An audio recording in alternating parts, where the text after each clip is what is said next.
Hablan los doctores, un espacio con sentido de salud para conocer algo más que medicina.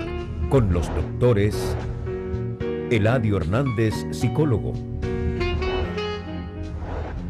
Amaury García, neurocirujano. Y Nelson Rodríguez, pediatra. Hablan los doctores, el mundo de la salud en su más completa dimensión.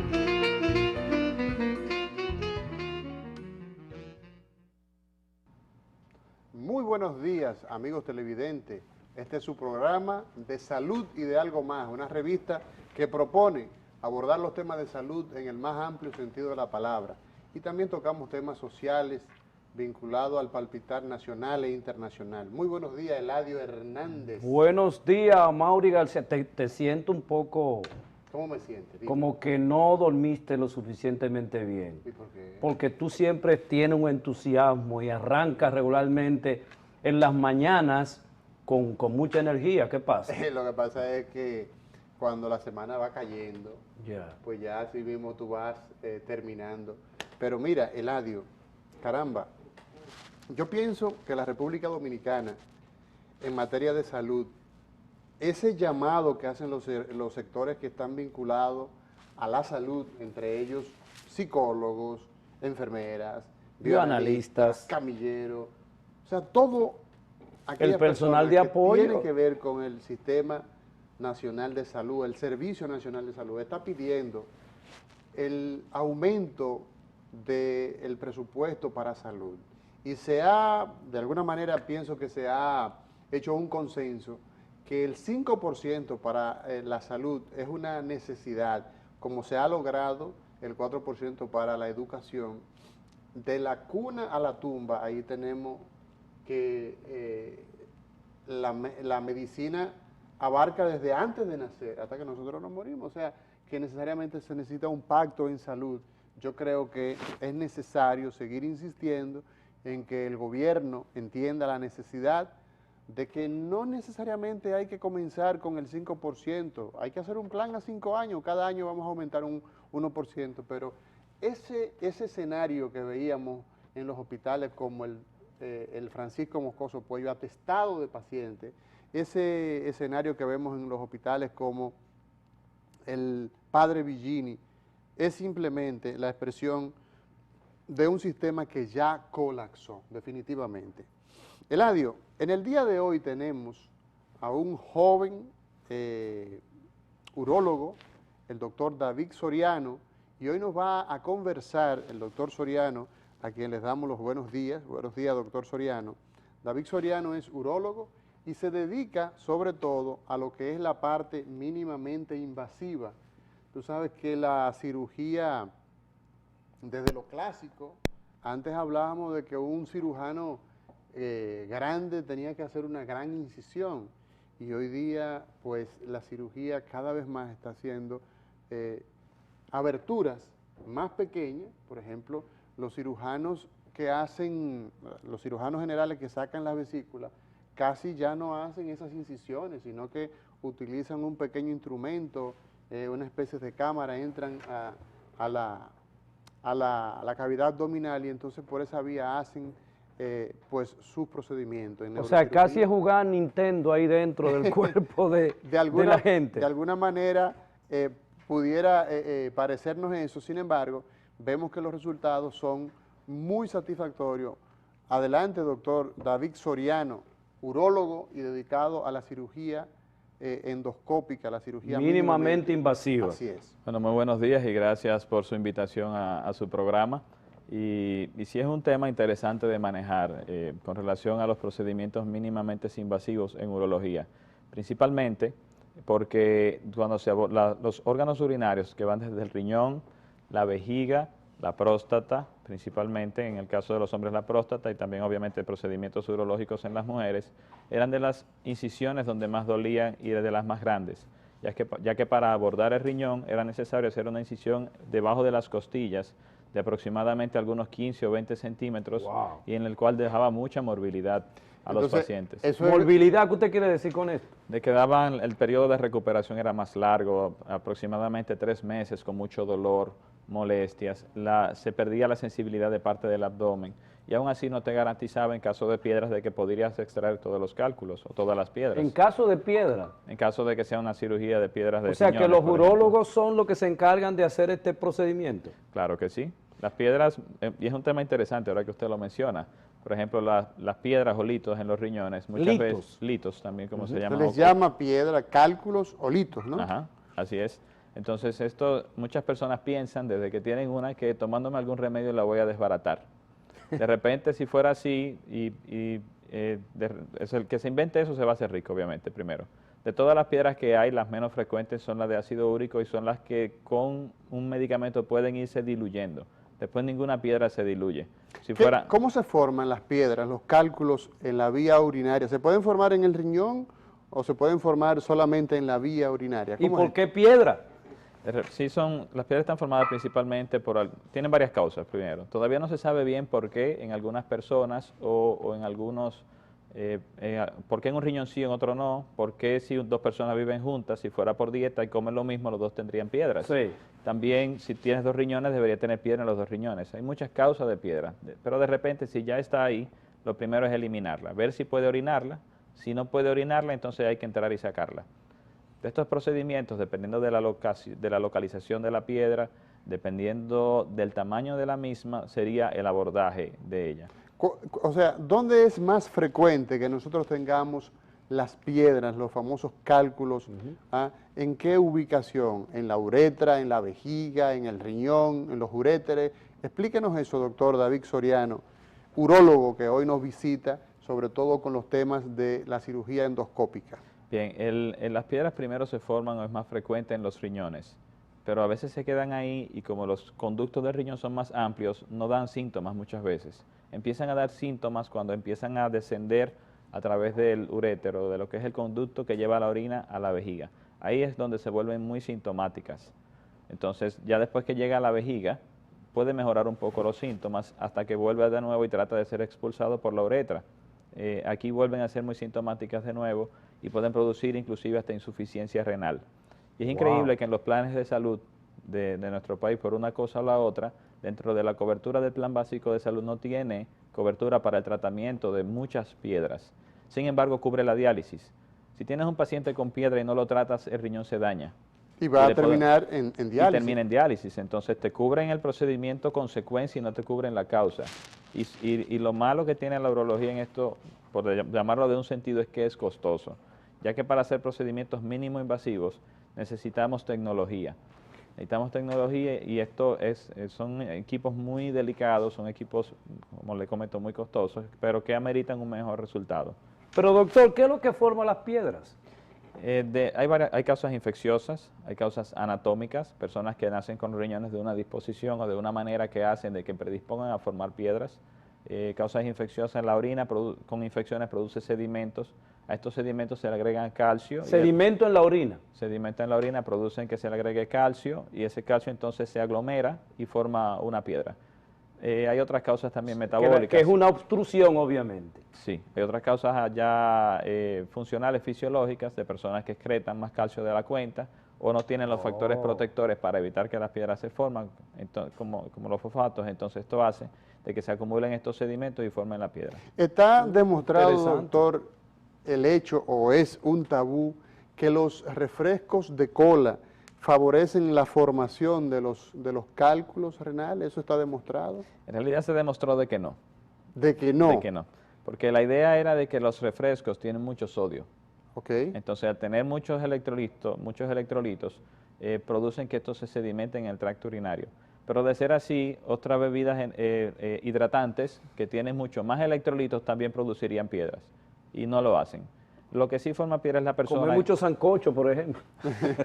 Vamos a decir bebidas deportivas. Ah, ok. Que tomas esta bebida deportiva y tienen mucho más carga de hidroelectrolitos, de elementos que producen, vamos a decir, de materia prima para la piedra.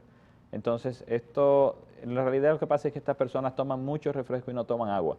Entonces, el problema está en la falta de agua. En la deshidratación que se genera por la falta de agua, no por el hecho de que consuman las sodas. Doctor. Entonces, los refrescos engañan la sed que puede sentir alguien realmente. No tanto que la engañe, es que estás tomando líquido y el cuerpo entiende que es líquido, pero el riñón es un filtro. Ok. Entonces, si haces un jugo de limón, tienes el limón y el agua. Ok. No le puedes echar más limón, tienes que echarle agua. Entonces, si estás tomando refresco, no estás tomando agua para que el riñón pueda diluir la carga de electrolitos. O sea, si te quieres tomar un refresco, le digo, tómate un refresco y te bebes 2 vasos de agua después. Ya. Ok. Doctor, la cirugía, clásicamente, la cirugía que usted y yo aprendimos cuando hacíamos cirugía Cuando general jugaban Nintendo. en los años, no. La cirugía que aprendimos, la cirugía clásica, donde pues hacíamos las incisiones para tratar el problema en cuestión, una apendicectomía, una colecistectomía. Esa cirugía, usted y yo somos de la misma generación, pero esa cirugía clásica, esa cirugía tradicional, ¿ha ido desapareciendo en la urología o es un complemento? ¿Qué posición en este momento tiene la cirugía endoscópica en la República Dominicana? De unos años para acá ha tomado un auge, ha tomado un boom, como se dice, ya que hay muchos más urólogos que se están formando en estos procedimientos. Y en realidad tiene muchos años siendo estándar en el mundo los procedimientos endourológicos, que es a través de los orificios naturales del cuerpo, o laparoscópicos, que haciendo 3 incisiones o 4 incisiones pequeñas en el abdomen. Podemos decir que entre ginecólogos y urólogos fueron los pioneros en hacer procedimientos mínimo invasivos, donde al principio de los 1900 ya había manera, personas buscaban la manera de cómo entrar a las cavidades del cuerpo con un lente. Después los cirujanos con la vesícula lo tomaron en los procedimientos laparoscópicos también, y en urología actualmente en el país se están desarrollando, pero no tienen la cobertura en plan básico, como le comenté. Entonces, O sea, se ve limitado el desarrollo de la técnica endoscópica por el tema de cobertura de seguro, lo que usted quiere decir. se limita no el desarrollo de la técnica, se limita la disposición al O paciente. sea, exacto, la disponibilidad en el paciente. Pero hay el conocimiento, hay la técnica. Por ejemplo, la introducción de estas cámaras a través del pene. ¿Qué ustedes buscan hacer, determinar con esto? De inicio es valorar síntomas o valorar, buscar signos y síntomas. Por ejemplo, un paciente que tiene sangrado en la orina, una hematuria, Ok. o que tiene dificultades para orinar, entramos una cámara por el pene para poder ver. Pero no solamente... ¿Doloroso, doctor? Sí, hay anestesia local y hay anestesia asistida, donde el paciente no tiene por qué darse cuenta del procedimiento, y son cámaras muy pequeñas. Ok. Este es el punto de la tecnología. Mientras más pequeño, menos molesta.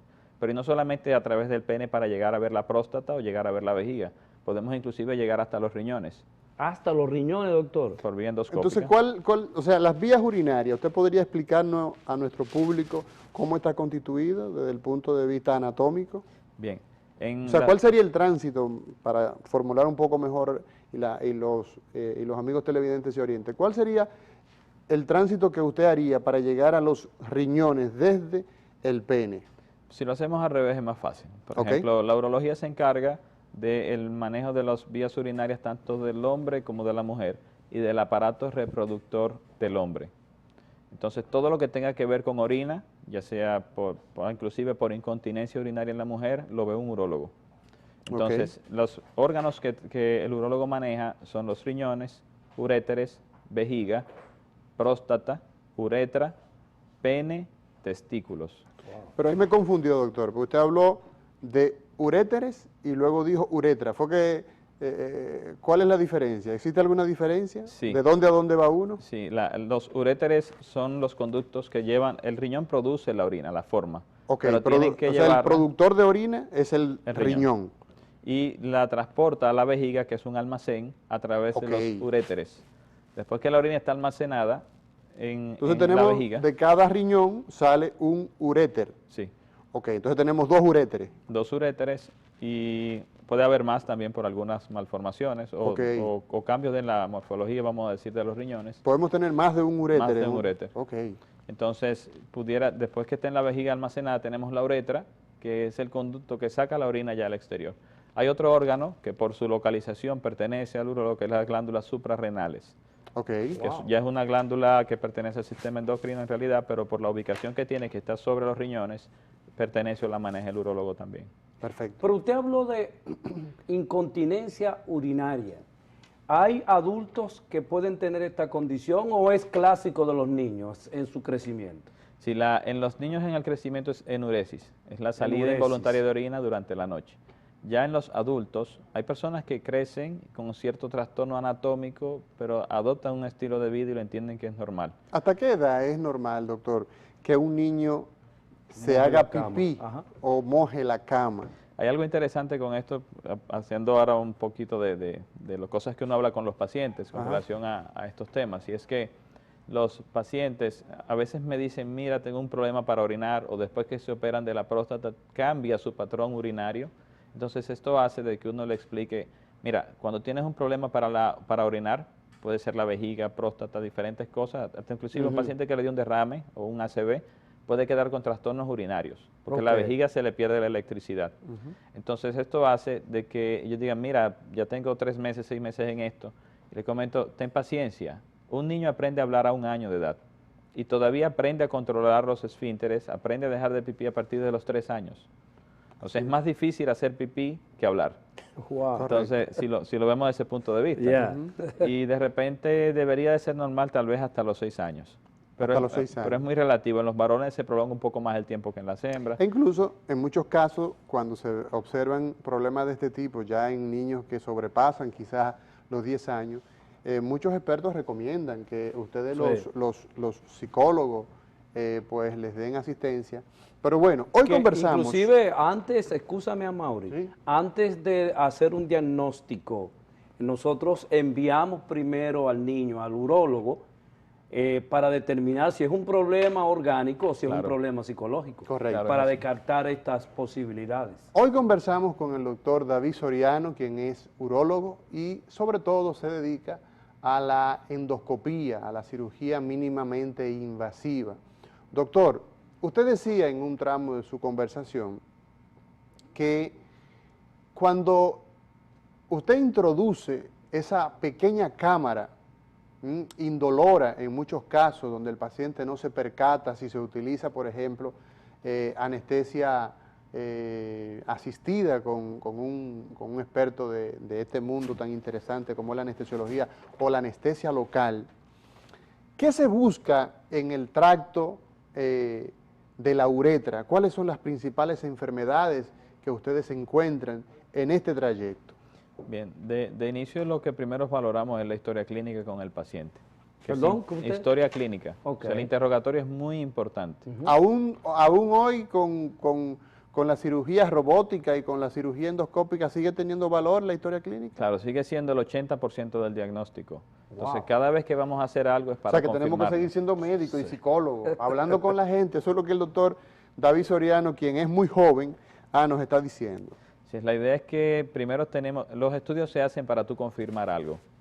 Igual, aunque tengas la sospecha, en medicina, cada vez que tienes los medios para confirmar algo, debes de hacerlo, tanto en imágenes como estudios. Hacer una cistoscopía, como fuera entrar una cámara a la vejiga, no es más molestoso que colocar una sonda. Inclusive el análisis o la evaluación ginecológica en la mujer es mucho más molestosa que lo que fuera este procedimiento como tal. Y de inicio lo que uno busca a veces es valorar, si tiene muchos síntomas para orinar y uno tiene sospecha de que sea la próstata, si hay síntomas, si hay sangrado en la orina, tenemos que entrar a ver si hay algún tumor o ver si está sangrando de la próstata, hay que ver el origen de ese sangrado. Y esto entonces nos permite con alta precisión observar in situ, o sea, dentro del mismo órgano, si existe entonces esta enfermedad. Así es, no es muy diferente a lo que es la endoscopía o la colonoscopía. Muchas personas dicen, me voy a hacer una endoscopía y no lo ven la gran cosa. Pero cuando dicen, voy a hacerme una cistoscopía, que es entrar a la cámara, dicen, wow, es igual. Lo que pasa es que estamos en vía urinaria. Estamos en vías urinarias y todo el mundo le duele su parte. Doctor Soriano, cuando regresemos, yo quisiera preguntarle, ¿todavía se continúa haciendo el análisis palpando al hombre para saber si hay alguna condición o ya se introducen las cámaras también por ahí? Vámonos a la pausa y cuando regresemos entonces, Eladio Hernández está interesado en saber si todavía se hace el tacto rectal o si las camaritas... Es un insidioso. Regresamos.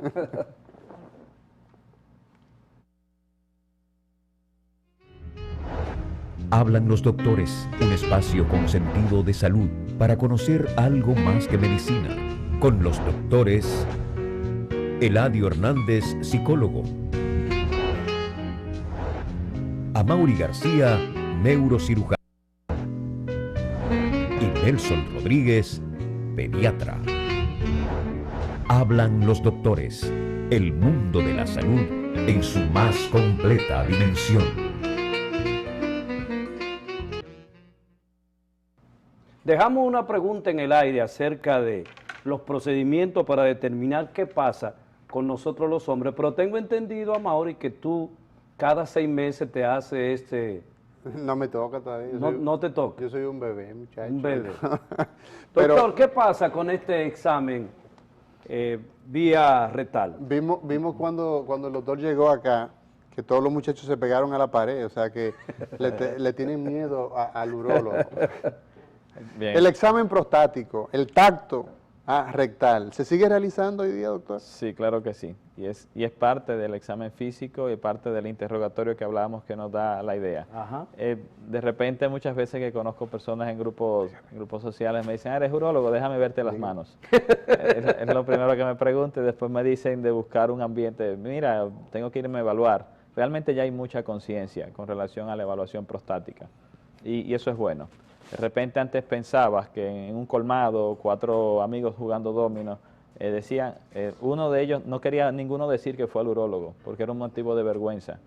Ahora mismo, si uno de ellos ya, muchas veces crean conciencia cuando ven que alguien cerca padece un cáncer de próstata, entonces ahí crean conciencia y dicen, me preocupa.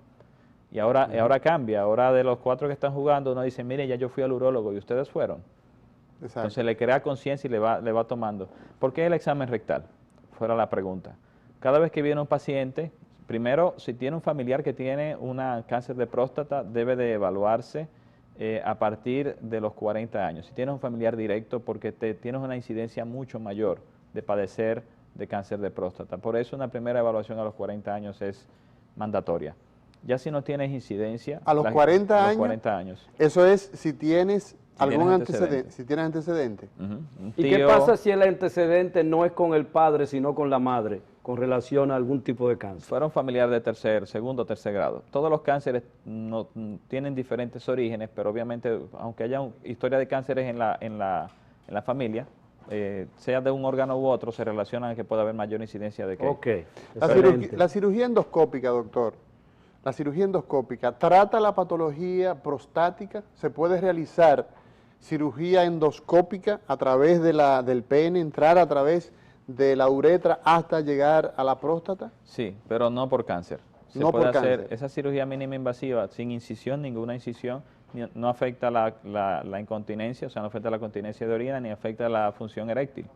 Es para orinar mejor. La próstata crece, a partir de los 30 años comienza a crecer, llega un momento en que obstruye, como una llave, el flujo de salida de la orina, y puede tratarse con medicamentos o con cirugía. Pero en este caso, los procedimientos pueden ser cambia la tecnología, que puede ser desde un simple receptor para quitar el tejido, hasta el Green Light, que ya está disponible en el país, que es el láser verde, para tratar la próstata grande. Entonces, en ¿Cómo el así? cáncer... Escúchame, Amaury, Sí, ¿cómo la próstata grande? ¿Qué? La hiperplasia prostática benigna es el crecimiento de la próstata que viene con los años. Cuando da síntomas obstructivos, o se trata con medicinas o se opera. Ok. La cirugía puede ser desde cirugía con el equipo convencional, endoscópico, hasta un láser, o cirugía abierta, dependiendo del tamaño y de los síntomas que tenga el paciente. Pero antes de la cirugía endoscópica por el crecimiento prostático benigno, en el examen físico uno valora algo con el tacto rectal y es ver si hay algún nódulo o masa. Y quería aclarar algo muy interesante. Muchas personas, inclusive médicos que no son urólogos, le dicen a un paciente, hazte un análisis de sangre y hazte una sonografía transrectal. Ustedes valoran un dedo de un examinador y dicen, bueno, como bromeábamos ahorita, y dicen, Ese es el "Déjame verte dedo. las manos". No. El tacto rectal dura menos de 5 segundos. El tacto rectal dura menos Menos de cinco 5 segundos en realidad. Sin embargo, muchos médicos, inclusive algunos que no son urólogos, le dicen a un paciente, para chequearte la próstata, hazte un análisis de sangre y una sonografía transrectal de la próstata. No pidan ver la mano, pidan ver un transductor transrectal. Es grande. Ese traductor está Sí. hecho, el traductor está hecho más o menos, puede usarse también vaginal. Exacto. O sea, es un traductor que es mucho más grande que 2 dedos juntos inclusive. Exacto. Ya. Cuando uno indica una sonografía de próstata es porque la necesita, Ok. no para diagnóstico. Muchas sonografías reportan nódulos, pero en realidad menos del 20% de los nódulos que salen son cancerígenos. Entonces se hace una sonografía transrectal cuando se solicita. Y en lo que el médico examina, no son 5 segundos, el médico haciendo la sonografía para ver qué encuentra y evalúa. Ujú. La hacemos los urólogos cuando queremos ver el tamaño de la próstata y vamos a decidir un tratamiento para la hiperplasia, para el crecimiento La sonografía transrectal debe ser llevada a cabo por un urólogo. No, es No. un imagenólogo que Un nos hace imagenólogo. las imágenes. Todos los imagenólogos en el país, la mayoría, tienen buenos criterios para evaluar la próstata por imágenes. Perfecto. Doctor David Soriano, el doctor brinda sus servicios en En la el Centro clínica Médico Abel Do- González, en la Lincoln, en la Abel González de la Lincoln, y y también el está Centro Médico Dominicano. en el Centro Médico Dominicano. Ahí está en los teléfonos 809-221-6568. Y hoy conversamos sobre todo con los procedimientos mínimamente invasivos, la posibilidad de llegar a la uretra, a la próstata, a la vejiga, a los uréteres y hasta el riñón, solamente utilizando una cámara y realizando procedimientos que son tan satisfactorios, que son tan, digamos, complejos como la cirugía clásica abierta y en muchos casos superando. Porque si tú oyes, Eladio y amigos televidentes, que una persona que se le va a hacer una nefrectomía, por ejemplo, se puede hacer la extirpación del riñón entonces por vías mínimamente invasivas a través de la laparoscopía, Sí, claro. ¿sí? La Inclusive- extirpación, o sea, sacarle un riñón Sacarle a un alguien. riñón, que es una expresión muy popular, le sacaron un riñón. Y eso me cuesta un riñón. me cuesta un Sí. riñón. Si de repente la extracción de un riñón tiene que ser por varias causas, y no solamente para sacarlo, sino hay enfermedades congénitas que producen daño al riñón y que se corrigen a través de cirugías mínimas invasivas.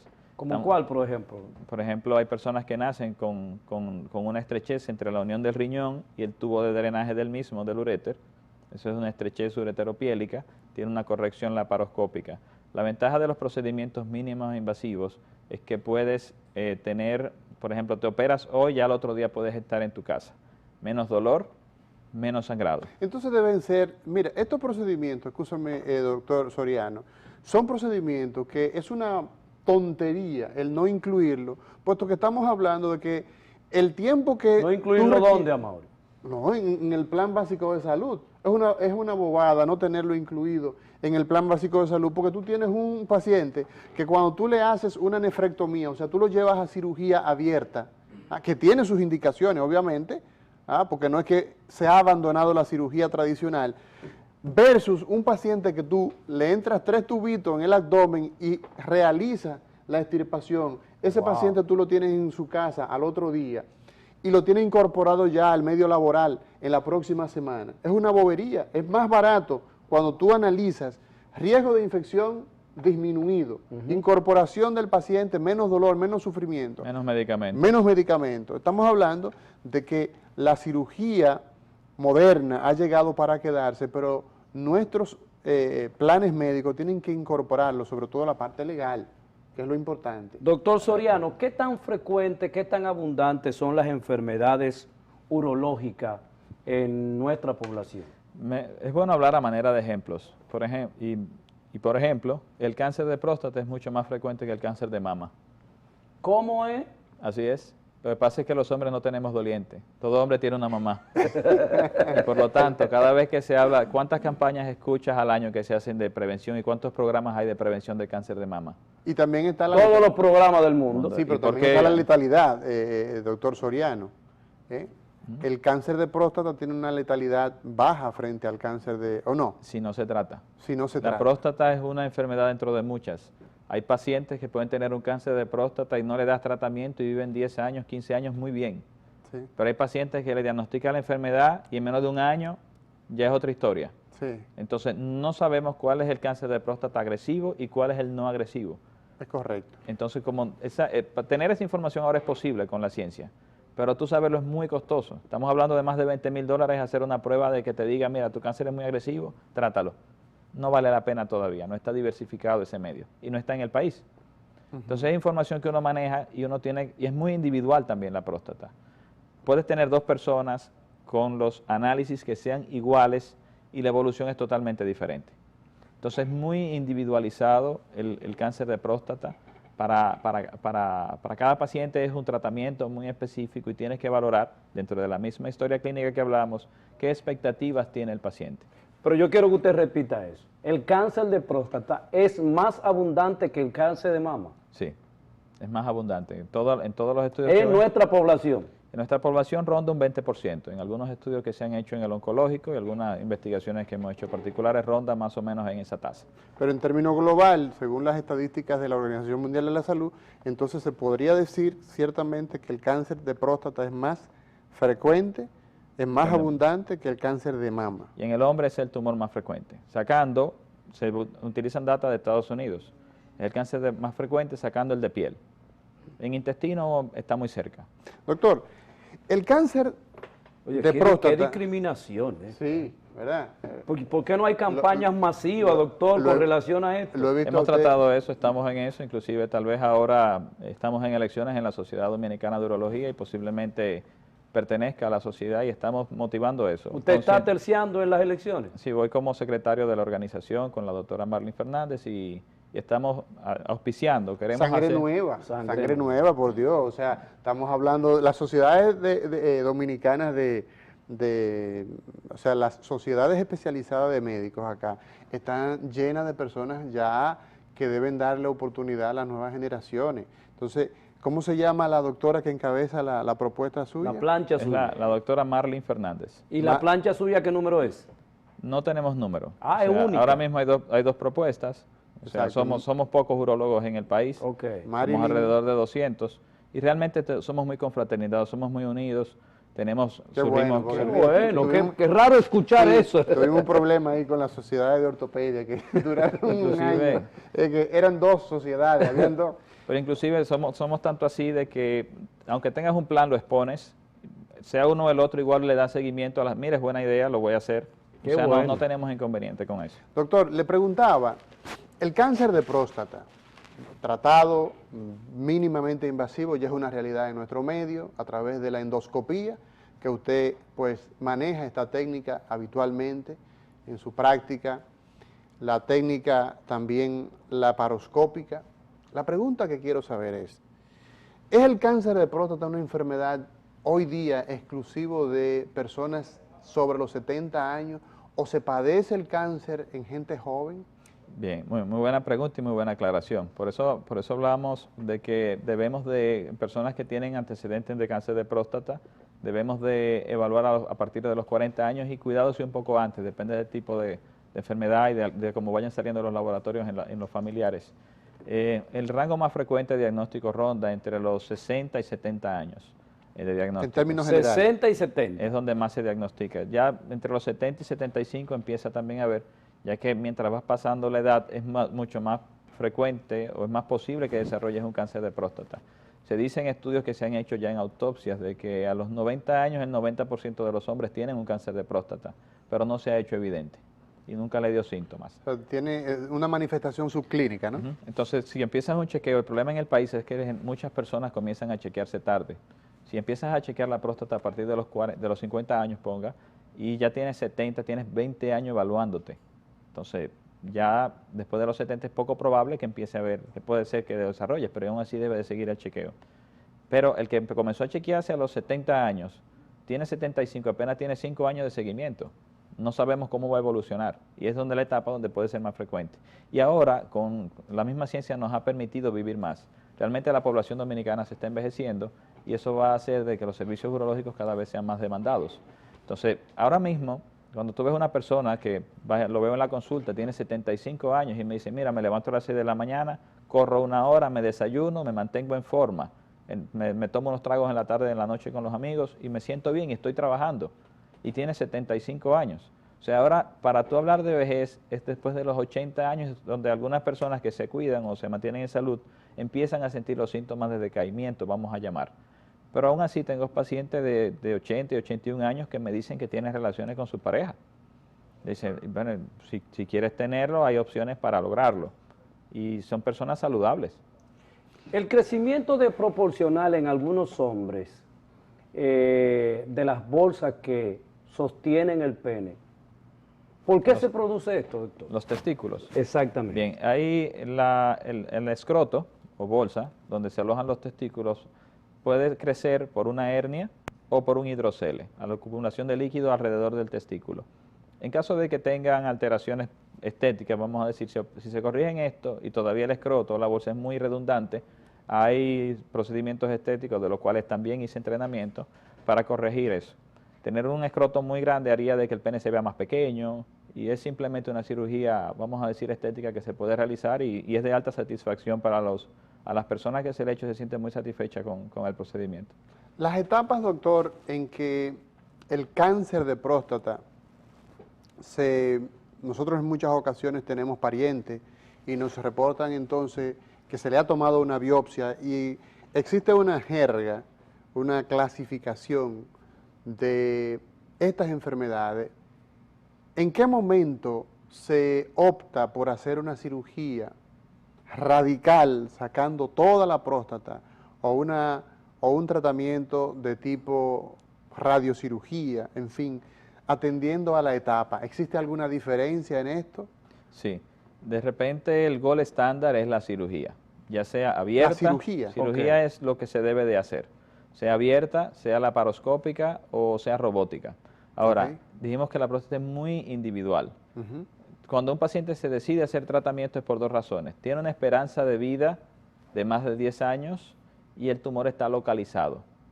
Si el tumor O sea, ya no hay metástasis. No hay metástasis. Si ya el tumor salió de la próstata, tratamiento con intención curativa no se aplica. existe. Y también en caso de que tenga un paciente, tal vez tiene 75 años, tiene una esperanza de vida de 10 años, pero tiene muchas comorbilidades, entonces ahí la radiocirugía fuera mejor opción. ¿A qué usted le llama comorbilidades? Que sea una persona diabética no controlada, hipertenso no controlado, haya O sea, tenido ese otras paciente, enfermedades. entonces, ustedes sopesan llevarlo a cirugía y le ofrecen entonces otras alternativas. Sí. ¿Por qué cirugía de inicio en un paciente joven? Paciente de 50 años, de repente le ofrezco de inicio siempre cirugía por una sencilla razón. Tendría la opción de la radioterapia, pero la radioterapia no es inocua. Okay. Y el cáncer de próstata, para tú saber Pero si no se curó, duele, doctor, no deja trastornos con los nervios pudendos, o sea, las erecciones no se pierden. en realidad, ¿En qué consiste la...? En realidad pudiera hacerlo, pero es que el daño que hace la radioterapia la hace hasta un año después del procedimiento. Ok, no es inmediato. Entonces, como él no pierde la continencia, o sea, los pipí no se le salen, ni pierde las erecciones en lo inmediato, no lo asocia a la radioterapia. Ok, pero pudiera ocurrir. Pudiera ocurrir. ¿Cuáles serían, doctor, las recomendaciones? Ya está el tiempo, lamentablemente nos está arropando. ¿Cuáles serían las recomendaciones que usted puede decirle a nuestros televidentes con relación a protegerse, a protegernos de estas enfermedades urológicas? Bien, para terminar una idea, perdón, con relación a lo que comentaba de por qué la cirugía y no la radioterapia, bien breve, es que el paciente que tiene 50 años, el cáncer de próstata debe de seguirse 10 años después de tratado para ver si se curó. Oh, Entonces, ok. como lleva un tiempo de seguimiento, ponga usted que se operó, 5 años después vino la enfermedad de nuevo, puede hacer radioterapia. Y eso te prolonga mucho más. Entonces te daría la Excelente. oportunidad de utilizar Sí. dos tratamientos en vez de uno. Ok. Pero si te da radioterapia, si inicias con radioterapia, la cirugía no es que no se pueda, pero es muy difícil y hay mucha morbilidad. Entonces, Sí. si te operas después de radiar, puede quedar perforar el intestino, quedar incontinente y con disfunción eréctil. mira, el doctor David Soriano tiene acá una tarjeta, Eladio y amigo televidente, que este joven, profesor de la Universidad Autónoma de Santo Domingo, Compañero tuyo, entonces. anatomista, sí, de los compañeros de la UAS. Tú no quieres saber casi de la UAS, yo no sé por qué es lo que te ha hecho esa universidad, que ha producido tanto talento. Tiene una tarjeta muy interesante, hazle un acercamiento ahí. Dice gurú, urología de vanguardia, gurús. Urus. Gurús. Urus. Urus. Lo que pasa es que tienes el riñón ahí. Urología de vanguardia.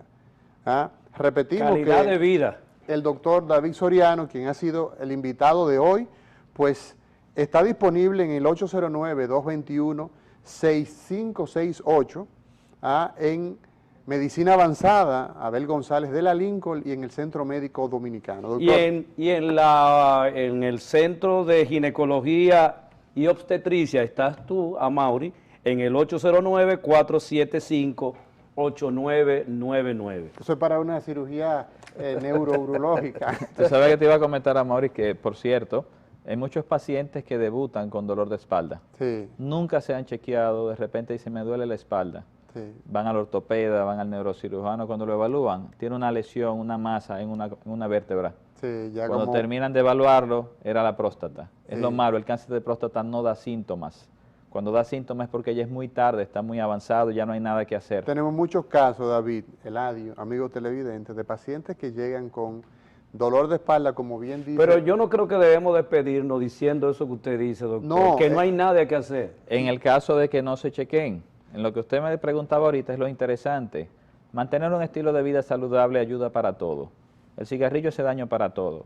Que a usted le guste tomarse una copa de vino, hay una manera en la cual uno puede negociar eso. Vamos a decir, mira, en vez de beberte una botella todos los fines de semana, bébete un poquito interdiario como quieras.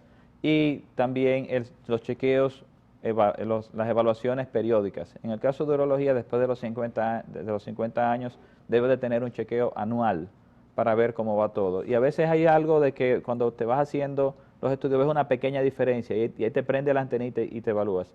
Mucho cuidado con personas que no son urólogos, hay muchos médicos que le dicen, hazte una sonografía de próstata y un PSA, pero no ven un historial, ni le hacen un interrogatorio adecuado, y entonces hay cosas que no detectan a tiempo.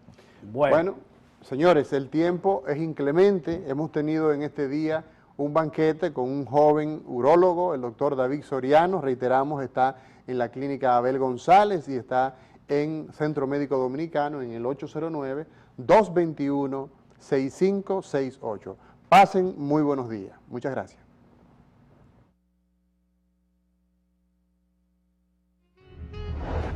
Hablan los doctores, un espacio con sentido de salud para conocer algo más que medicina. Con los doctores Eladio Hernández, psicólogo.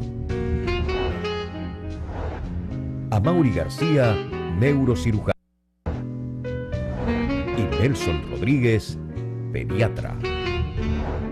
Hablan los doctores, el mundo de la salud en su más completa dimensión.